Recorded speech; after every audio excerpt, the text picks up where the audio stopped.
Hello everyone, this is Gautam, a second year MBBS student of Rama Medical College. अब जो है counselling ख़त्म हो चुका है और ऑलमोस्ट सारे बच्चे कॉलेज में रिपोर्ट कर चुके हैं, हर कॉलेज में लगभग। तो ये जो वीडियो है उन सारे बच्चों के लिए डेडिकेटेड है जो अपना फर्स्ट ईयर स्टार्ट करने वाले हैं या ऑलमोस्ट स्टार्ट कर चुके हैं, एक हफ्ता से स्टार्ट कर चुके हैं। जो 14 तारीख से क्लास स्टार्ट हुआ है उसमें स्टार्ट कर चुके हैं। तो ये वीडियो मतलब वही रहेगा कि how to survive in the first year of MBBS, क्योंकि फर्स्ट ईयर में बहुत सारी हर्डल्स आती हैं जिनको आपको खुद उसको क्रॉस करना रहता है। और फर्स्ट ईयर में एक बहुत बड़ा चीज रहता है ईयर बैक, उस पर भी हम बाद में बात करेंगे। वो एक बहुत ही बड़ा डर रहता है किसी भी स्टूडेंट के लिए, तो उसको भी वो क्या है ईयर बैक क्या है वो सब सीक्वेंस में आपको बताया जाएगा। तो ये वीडियो डेडिकेटेड है जो अभी एमबीबीएस स्टार्ट किए हैं। तो चलिए शुरू करते हैं। तो सबसे पहले कि आपके जो एमबीबीएस स्टार्ट हुआ है तो इसमें मेन 3 सब्जेक्ट रहेगा फर्स्ट ईयर में। एनएट रहेगा, फिजियो रहेगा, बायोकेम रहेगा। कम्युनिटी मेडिसिन भी पढ़ाया जाता है, बहुत सारे क्या सारे कॉलेज में ही पढ़ाए जाते हैं, क्योंकि कम्युनिटी मेडिसिन थर्ड ईयर का सब्जेक्ट है। इसको फर्स्ट ईयर से ही पढ़ाया जाता है, थोड़ा बहुत फर्स्ट ईयर में भी पढ़ाया जाता है, सेकेंड ईयर में भी पढ़ाया जाता है, थर्ड ईयर का तो है ही सब्जेक्ट। तो उसका आपको प्रॉफ नहीं देना होगा, फाइनल एग्जाम नहीं देना होगा, ये बस इंटरनल देने होंगे। तो सबसे पहले आते हैं एनएट पे। तो अब जब शुरू किए हैं तो एनएट में बुक्स के बारे में भी आपको मालूम रहना चाहिए।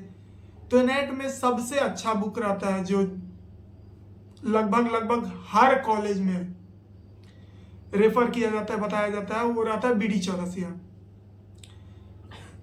बीडी चौरसिया मतलब उसका जो थ्योरेटिकल पार्ट है बहुत अच्छा है, विश्राम सिंह का डायग्राम अच्छा है। तो आप ऐसा कर सकते हो कि या तो आप दोनों ले लो, नहीं तो आप बीडी चौरसिया ले लो, विश्राम सिंह का डायग्राम तो आप ये ऑनलाइन भी देख सकते हो, पीडीएफ से भी देख सकते हो। और उसके बाद जो रहता है कि एनाटॉमी में पढ़ाया क्या किया जाता है। एनाटॉमी फर्स्ट ईयर का सबसे वास्ट सब्जेक्ट होता है, मतलब अधिकतर बच्चे को सबसे ज्यादा एनाट से ही डर लगता है। तो एनाट में आपको सबसे पहला तो एक थ्योरी जो रहेगा होगा ही, डाइसेक्शन होता है। ह्यूमन कैडवर पे आपको डाइसेक्शन करने सिखाया जाएगा, हर ऑर्गन दिखाया जाएगा डाइसेक्ट करके सीक्वेंस में। पहले आपका हेड एंड नेक हुआ तो हेड एंड नेक का पूरा ऑर्गन दिखाया जाएगा, अपर लिम, लोअर लिम, थोरैक्स, एब्डोमेन, ऐसे करके हर एक ऑर्गन को दिखाया जाएगा। बोन को भी दिखाया जाता है, नर्व्स को दिखाया जाता है, मतलब पूरी बॉडी को डाइसेक्ट करके दिखाया जाता है। तो ये हो गया। फिर से आपको बोन का डेमोन्स्ट्रेशन होता है, रियल बोन जो रहते हैं उनका डाइसेक्ट वो डेमोन्स्ट्रेट किया जाता है, उसको एनाटॉमिकल पोजीशन में कैसे होल्ड करना है, मतलब हमारे बॉडी में वो बोन जो है पर्टिकुलरली कैसे लाइज कर रहे हैं, इस सब के बारे में इसका भी प्रॉपर क्लासेस होती हैं। एक दिन डाइसेक्शन होता है तो एक दिन बोन डेमोन्स्ट्रेशन होता है। ऐसा हम लोग के कॉलेज में था, हर कॉलेज में अपना अपना हो सकता है। फिर एक होता है एनाटॉमी में ही हिस्टो का क्लासेज होते हैं। हिस्टो में ये होता है कि आपको स्लाइड्स बनाए जाते हैं, जैसे सेल्स के स्लाइड बनते हैं, जैसे लीवर का स्लाइड है, स्टमक का स्लाइड है। और ये एग्जाम में भी आता है कि आपको मिनिमम 5 या 6 स्लाइड आपको माइक्रोस्कोप में लगा के रखे रहेंगे। आपको 1 मिनट के अंदर बताना है कि ये किस चीज़ का स्लाइड है और उसके बारे में 2 लाइन लिखना है। तो ये हो गया हिस्टोलॉजी के बारे में, हिस्टो के बारे में। हिस्टो के बारे में देखो इंद्रवीर सिंह बहुत लोग लेते हैं, लेकिन जरूरी नहीं है। हिस्टो में मतलब जो आपको दिखाया जाएगा उतना मोर देन इनफ है। थ्योरी के लिए आप बीडी चौरसिया लो, विश्राम सिंह लो, और अगर ज्यादा आपको डेप्थ में पढ़ना है तो आप ग्रेज एनाटॉमी लो, वो भी स्टूडेंट वर्जन जो आता है स्टूडेंट वाला, वो आप ले लो। तो ये हो गया आपको एनाटॉमी के बारे में। फिर आता है फिजियोलॉजी के बारे में। तो फिजियोलॉजी में आपको इसमें भी तीन तरीका से आप सब डिवाइड कर सकते हो। इसमें थ्योरी का क्लास जो होता ही है। उसके बाद आपका होगा हीमेटोलॉजी का क्लास, मतलब वही जो एमबीबीएस खून मांगता है सेम यही वाला सब्जेक्ट है, उस सब्जेक्ट का भी यही पर्टिकुलर सब क्लास है जो खून मांगता है। हीमेट में क्या होता है कि आपका ब्लड से बहुत सारा एक्सपेरिमेंट रहेगा। पीबीएस तो फिक्स ही है, आता ही है फाइनल एग्जाम में। आपको पीबीएस बनाना सिखाया जाएगा, हीमोग्लोबिन काउंट करना सिखाया जाएगा, आपका ब्लड ग्रुप डिटर्मिनेशन, बहुत सारे XYZ बहुत ही ज़्यादा एक्सपेरिमेंट रहता है जो कि आपके थ्रू आउट द ईयर चलते रहते हैं। हीमेट में हो गया। क्लिनिकल में जाओगे तो आपका वहाँ पर बहुत सारे आपको बीपी लेने हैं, हार्ट बीट चेक करने, पल्स चेक करने, आपको रिफ्लेक्सेस चेक करने, बहुत सारा उसका भी बहुत सारे XYZ टॉपिक है, वो आपको थ्रू आउट द ईयर पढ़ाते रह जाएगा। तो ये हो गया फिजियोलॉजी के बारे में, थ्योरी में जो पढ़ाया जाएगा। फिर आते हैं बायोकेम में। बायोकेम में क्या रहता है कि बायोकेम में ज़्यादा झोल नहीं है। फिजियो में देखो, फिजियो थोड़ा इजी पड़ता है एज कंपेयर टू एनेट, क्योंकि फिजियो देखो ज़्यादातर अगर तुम 12th में बढ़िया से पढ़े हो तो फिजियो ज़्यादा टफ नहीं लगेगा। हाँ, उससे अलग है, उससे ज़्यादा है, लेकिन उससे तुम को रिलेट कर पाओगे, एक तरह से बेस बना रहेगा। एनेट में क्या रहता है कि अधिकतर चीज तुमको नया मिलता है, तो इसलिए तुम क्या करते हो कि बहुत सारा रटते हो और रटने में बहुत सारा भूलते भी हो। स्वाभाविक बात है भाई, सब भूलता है, हम भूलते हैं, सब भूलता है। तो ये रहता है कि उसको बार बार रिवीजन करने की जरूरत रहती है। उसके बारे में और बात करेंगे, पहले बायोकेम के बारे में सुन लो। तो बायोकेम में क्या होता है कि बेसिकली प्रैक्टिकल होते हैं और थ्योरी होते हैं। इसमें सिर्फ आप लैब में जाओगे, वहाँ एक्सपेरिमेंट होंगे और बीच में क्या होंगे, आपके थ्योरी के क्लासेस रोज होंगे।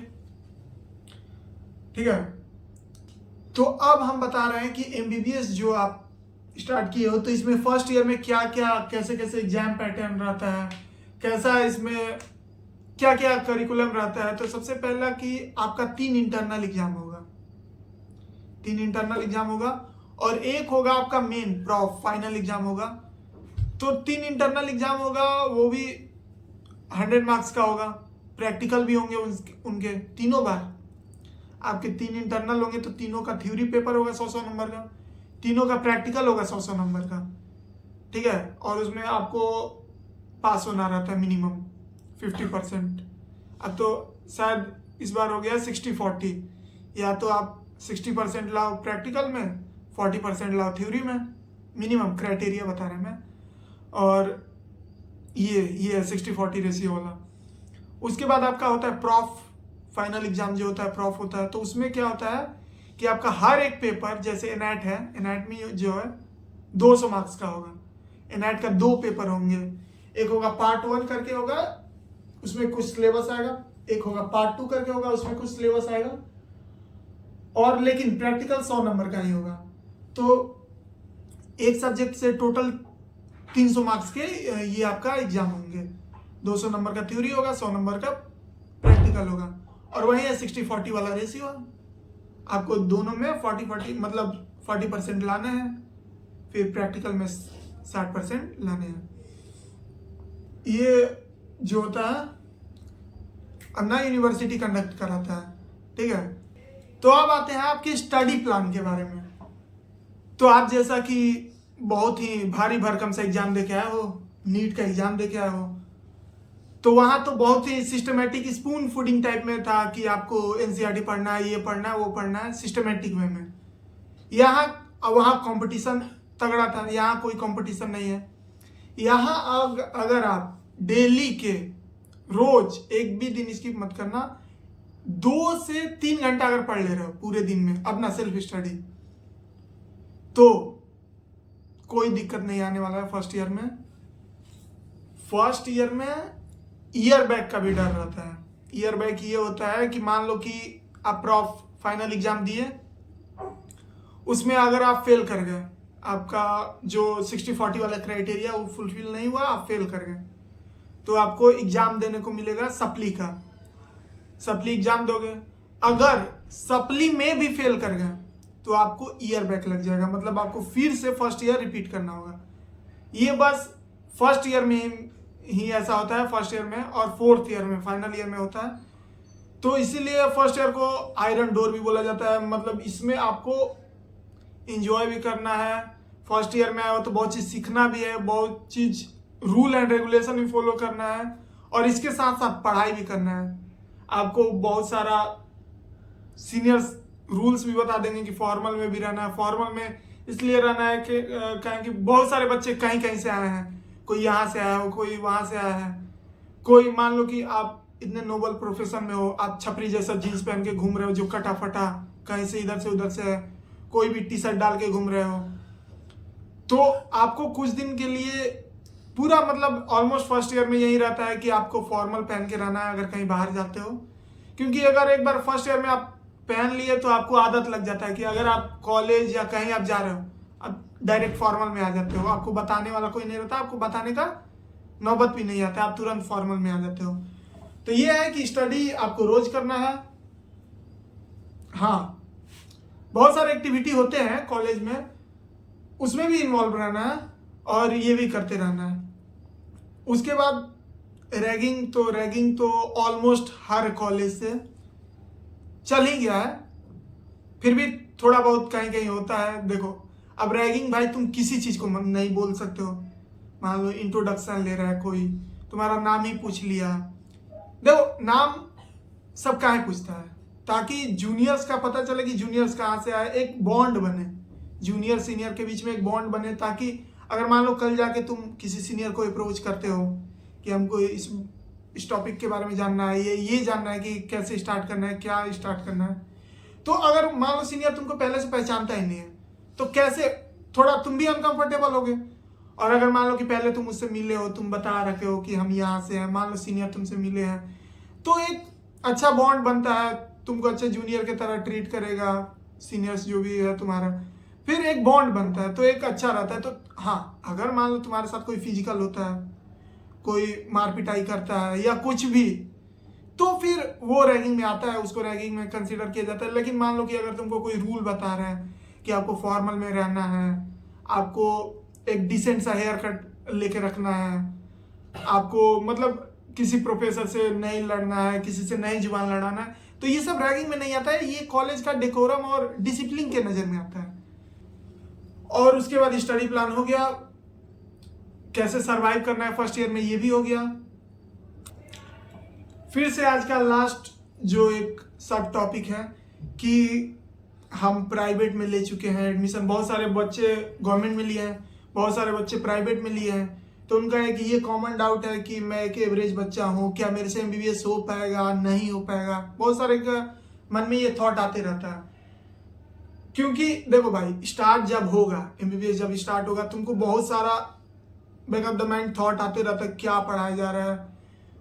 क्योंकि 12th के जैसे तुम बाद आते हो तो इसमें बहुत सारा नया टॉपिक, हर चीज नया रहता है। कुछ दिन तक तो तुमको समझ में भी नहीं आएगा कि तुरंत टॉपिक कैसे जा रहा है, क्या क्या पढ़ा दिया जा रहा है इतना जल्दी जल्दी। तो अगर आप रोज मतलब मिनिमम 2 घंटा पढ़ ले रहे हो, क्लास में जो पढ़ाया जा रहा है उसको आके एक बार थ्योरेटिकली तुम देख ले रहे हो, तो भाई हार्ड नहीं है। मैं भी एक एवरेज ही स्टूडेंट हूँ, और ऐसा कुछ हार्ड नहीं है कि तुमको नहीं हो पाएगा, तुम कर सकते हो, बिल्कुल आसानी से कर सकते हो अगर रेगुलर तुम रहे। अगर मान लो कि फिर भी कोई दिक्कत आ रहा है तो आपको अलग अलग सोर्स भी मिलता है। मान लो कि आपको क्लास में जनरली नहीं समझ में आता है, अगर मान लो कोई पीरियड रहता है उसमें समझ में आ जाता है, लेकिन अधिकतर बहुत सारे लेक्चर में नहीं समझ में आता है, तो उसका भी ये है सप्लीमेंट कि या तो आप किसी का ऑनलाइन लेक्चर ले लो, या बहुत सारे फर्स्ट ईयर के फ्री कोर्सेज रहते हैं जो यूट्यूब पे रन हो रहे हैं, फ्री हैं, आप उनको आराम से आके उनसे पढ़ो। एक छोटा छोटा टारगेट रखो कि आज ये पढ़ाया गया, बस इतना सा पढ़ लेना। तो ऐसे क्या होता है कि आपको छोटा छोटा टारगेट भी कंप्लीट रहेगा और बर्डन भी नहीं आएगा और बैकलॉग भी नहीं होगा। तो इस तरह करके आप बहुत ही आसानी से कर सकते हो, ऐसा कुछ बड़ा तोप नहीं है। और हाँ, लेकिन इसके लिए आपको रेगुलर होना पड़ेगा और थोड़ा सिस्टमेटिक वे में रहना पड़ेगा, और बस यही। तो आई होप कि आपका बहुत सारा जो डाउट था क्लियर हो गया होगा। हाँ, और ये जरूर बताना कि आप किस कॉलेज से देख रहे हो और आपको कौन सा कॉलेज अलॉट हुआ है। And many many congratulation to the new student who have joined the MBBS. And if you find this channel useful and informative, then don't forget to like, share and subscribe. Bye bye.